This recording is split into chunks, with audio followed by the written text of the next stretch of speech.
Hello, today's topic is Goal 1 of Sustainable Development Goals. Sustainable Development Goal 1 is one of the 17 Sustainable Development Goals of the United Nations. The official wording is Zero Poverty. Goal 1 aims to reduce poverty in all its forms. এক কথায় পভার্টির যত form আছে সবটাই যেন reduce করা যায়।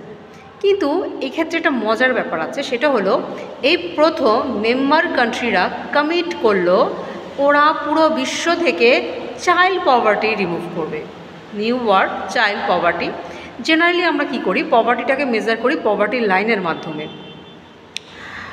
Minimum একটা kilo calorie বা minimum per day income, minimum monthly income, এই সব মেজারমেন্টগুলো দিয়ে আমরা পভার্টিটাকে মেজার করে থাকি, কে পভার্টি লাইনের নিচে থাকবে, কে পভার্টি লাইনের উপরে থাকবে। কিন্তু আমরা যেটা মেজার করি না সেটা হচ্ছে চাইল্ড পভার্টি।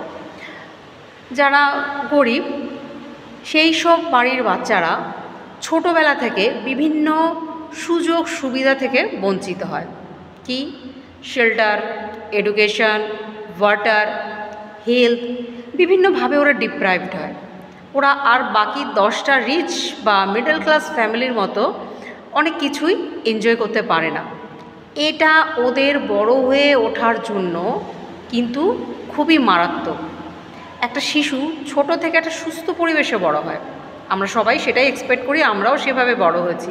কিন্তু তার বড় হয়ে ওঠাটা যদি সুস্থ না হয়, সেই ক্ষেত্রে কিন্তু ভবিষ্যৎ প্রজন্ম বা ভবিষ্যৎ সোসাইটির জন্য, দেশের জন্য এটা কিন্তু খুবই ক্ষতিকারক। কারণ আজকে যারা ছোট, আজকে যারা চাইল্ড, তারা কিন্তু একদিন অ্যাডাল্টে পরিণত হবে এবং এরাই সোসাইটির অ্যাসেট।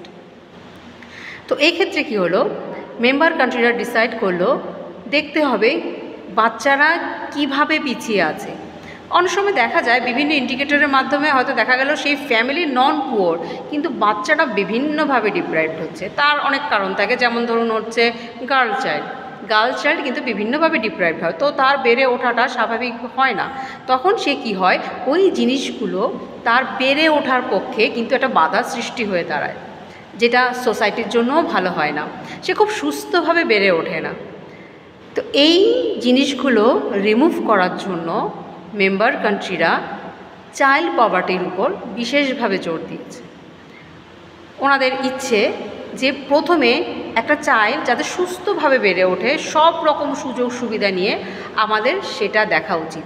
যদি একটা চাইল্ড বা একটা বাচ্চা যদি সুস্থভাবে বেড়ে ওঠে, তবেই সে একটা সুস্থ সমাজ আমাদেরকে দিতে পারবে। Thank you.